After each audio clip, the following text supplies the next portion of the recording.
رجب المرجب کا مبارک مہینہ شروع ہونے والا ہے، تو انشاءاللہ میں اس حوالے سے کچھ باتیں مزید عرض کر دیتا ہوں تاکہ اللہ کرے کہ ہماری عبادت کا شوق بڑھے۔ ایک بڑا ہی کمال کا واقعہ نزہۃ المجالس نامی کتاب میں موجود ہے کہ حضرت عیسیٰ علیہ نبینا علیہ الصلوۃ والسلام کا گزر ایک جگمگاتے نورانی پہاڑ کے پاس سے ہوا۔ آپ نے بارگاہ خداوندی میں عرض کی کہ یا اللہ یہ بڑا چمکتا دمکتا امیزنگ سا پہاڑ ہے، ماؤنٹین ہے، اس کو قوت گویا عطا فرما، میں پہاڑ سے بات کرنا چاہتا ہوں۔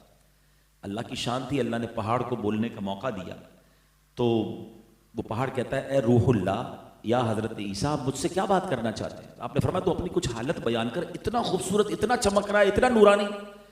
تو وہ پہاڑ کہتا ہے کہ حضور میرے اندر ایک آدمی رہتا ہے، دراصل میرے اندر ایک آدمی رہتا ہے۔ تو آپ نے کہا اچھا، تو آپ نے کہا یا اللہ مجھے اس آدمی کو بھی ظاہر کر دے۔ وہ پہاڑ پھٹا اور اس کے اندر سے ایک بڑی نورانی چہرے والے بزرگ جو وہ باہر تشریف لائے۔ تو وہ شخص جو بزرگ تھے پہاڑ کے اندر سے باہر کہتے ہیں میں حضرت موسیٰ علیہ السلام کے دور کا امتی ہوں، میں حضرت موسیٰ کا امتی ہوں، اور میں نے اللہ سے دعا کی تھی کہ اے اللہ مجھے حضرت جناب رسول اللہ صلی اللہ علیہ وسلم تیرے آخری نبی کی دنیا میں آمد تک زندہ رکھیو۔ اللہ کریم نے میری وہ دعا قبول فرما لی، میں پچھلے 600 سال سے اس پہاڑ میں تیری اللہ کی عبادت کر رہا ہوں۔ اب حضرت موسیٰ علیہ السلام نے بڑا امیزنگ سوال اللہ کی بارگاہ میں کیا کہ یا اللہ پوری دنیا میں اس سے زیادہ کوئی نیک بندہ ہے جو فرام لاسٹ 600 ایئرز تیری عبادت کر رہا ہے؟ تو سنیے کیا خوبصورت جواب اللہ کی بارگاہ سے جواب عطا ہوا کہ اے عیسیٰ امت محمدی میں سے جو ماہ رجب کا ایک روزہ رکھ لے وہ میرے نزدیک اس سے بھی زیادہ مکرم ہے۔ 600 سال سے پہاڑ میں عبادت کر رہا ہے، لیکن سبحان اللہ یہ یقین جانیں ہم امت مصطفیٰ صلی اللہ علیہ وسلم پر اتنی مہربانیاں ہیں اللہ کی۔ وہ ابھی نعت خواہ پڑھ رہے تھے نا، میری خوش قسمتی میں تیرا امتی تو کجا من کجا، یعنی یہ ہم پر اتنی بڑی مہربانی ہوئی ہے کہ ہم نبی پاک علیہ السلام کے امتی بنا دیے گئے۔ ٹھیک ہے نا، اس کو آپ اور انداز سے سمجھیے کہ ہم یہ جو لیلۃ القدر ہے ہمیں ہر سال عطا ہوتی ہے، کیا ہے یہ کتنی بڑی فضیلت والی رات ہے، لیلۃ القدر خیر من الف شہر، 1000 مہینوں سے بہتر رات ہے۔ یہ 1000 مہینوں کی کیلکولیشن کہاں سے آئی؟ آپ پڑھیں تفسیر قرآن، علماء نے اس کے شان نزول میں لکھا کہ پچھلی قوموں میں بنی اسرائیل میں ایک بزرگ تھے جنہوں نے 1000 مہینے تک روزے رکھے، اللہ کی عبادت کی اور جہاد کیا اور شہید ہو گئے۔ رات بھر عبادت کرتے تھے، دن میں روزہ، جہاد کرنا، رات بھر عبادت، اور شہید ہو گئے اللہ کی راہ میں۔ اتنی بڑی نیکیاں کی انہوں نے۔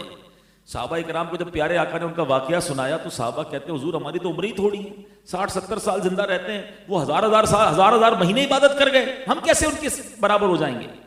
تو سبحان اللہ، نبی پاک علیہ السلام کے دل میں خوشی داخل کرنے کے لیے جبریل امین یہ قرآن کی آیت سورت پوری لے کر آئے کہ انا انزلناہ فی لیلۃ القدر وما ادراک ما لیلۃ القدر، تم نے کیا جانا لیلۃ القدر کیا؟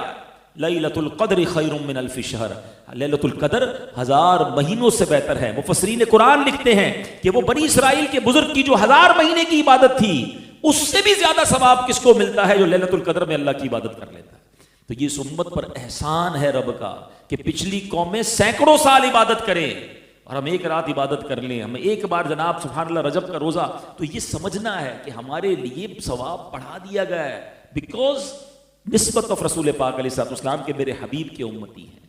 تو یہ وہ مبارک مہینہ آ رہا ہے جس کے بارے میں احادیث میں مضمون ملتا ہے کہ رجب اللہ کا مہینہ ہے، شعبان نبی پاک علیہ السلام کا مہینہ ہے، اور رمضان اللہ فرماتے ہیں میری امت کا مہینہ، نبی پاک فرماتے ہیں میری امت کا مہینہ ہے۔ رجب شہر اللہ، شعبان الشہری، اور فرمایا جو رمضان ہے وہ میری امت کا مہینہ ہے۔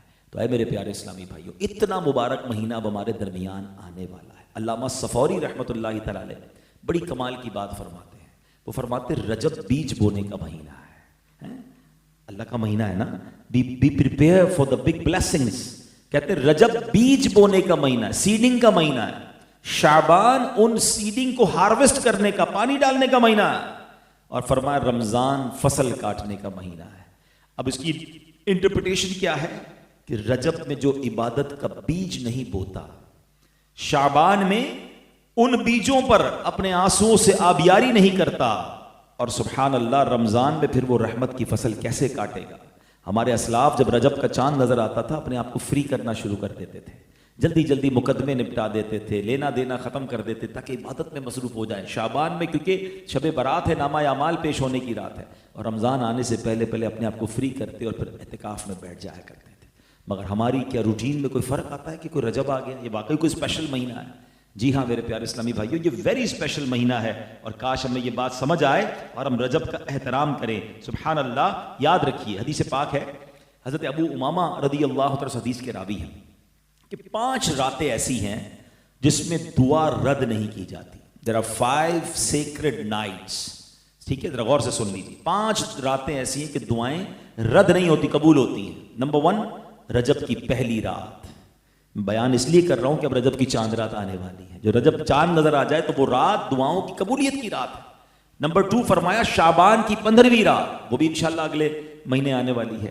پھر فرمایا شب جمعہ، یہ دیکھیں کچھ راتیں سال میں ایک بار آتی ہیں، اور اللہ کی رحمت سے ہر ہفتے ایک رات ہے، جمعرات اور جمعے کے درمیان کی جو رات ہے شب جمعہ جس کو کہتے ہیں، یہ رات بھی قبولیت دعا کی رات ہے۔ 4 فرمایا عید الفطر کی چاند رات، جیسے صبح عید ہے جو رمضان کا چاند نظر آتا ہے، یہ جو چاند رات ہے اس کو لیلۃ الجائزہ بھی کہا جاتا ہے، انعام ملنے کی رات بھی کہا جاتا ہے۔ انفارچونیٹلی اس رات بھی شیطان بڑے گناہ کرواتا ہے۔ سارا رمضان عبادت کرتے ہیں، چاند دکھتے ہی ایسا لگتا ہے شیطان کو ویلکم کرنے نکل جاتا ہے، کیونکہ شیطان بند ہوتا ہے نا پورا مہینہ۔ وہ رات بھی عبادت کی رات ہے، گناہ کی رات نہیں، اللہ سے معاف مانگنے کی رات ہے۔ اور 5واں فرمایا عید الاضحیٰ کی رات، یعنی جس دن صبح عید الاضحیٰ ہو اس سے پہلے کی رات بھی، یہ خاص دعاؤں کی 5 راتیں ہیں۔ اللہ ہمیں ان راتوں پر خوب عمل کرنے کی توفیق عطا فرمائے۔ تو رجب میں جتنا ہو سکے آپ روزے رکھیں، اس میں ذکر و درود کریں۔ اچھا، اس میں ایک اور بڑی نیکی کرنی ہے، کوشش کیجیے گا، ضرور کیجیے گا۔ اور حضرت سیدنا عبداللہ بن زبیر رضی اللہ عنہ سے روایت ہے کہ ماہ رجب میں جو کسی مسلمان کی پریشانی دور کرے، اللہ عز و جل اس کو جنت میں ایک ایسا محل عطا فرمائے گا جو حد نظر تک، یعنی جدھر تک آئی سائٹ جاتی ہے، اتنا وسیع ہوگا، اتنا بڑا ہوگا۔ تم رجب کا اکرام کرو، اللہ عز و جل 1000 کرامتوں کے ساتھ تمہارا اکرام فرمائے گا۔ تو رجب کی عزت کرنی ہے، اور اس مہینے میں کوشش کر کے کسی ایک کی پریشانی دور کر دیں۔ اور پریشان کو ڈھونڈنا مشکل نہیں ہے، آدھی دنیا ہی پریشان ہے، ٹھیک ہے نا، ہمارے ملازمین میں، ہمارے غریب رشتہ داروں میں بہت سارے لوگ کسی نہ کسی ڈیفیکلٹی میں، تو کوئی ایک کسی کی پریشانی، چاہے وہ مالی پریشانی ہے، مورل سپورٹ چاہیے، کوئی اس کو جناب کسی طریقہ بھی ہیلپ چاہیے، اس کی پریشانی آپ اس نیت سے دور کریں، انشاءاللہ اللہ کریم ہماری پریشانیوں کو دور فرمائے گا۔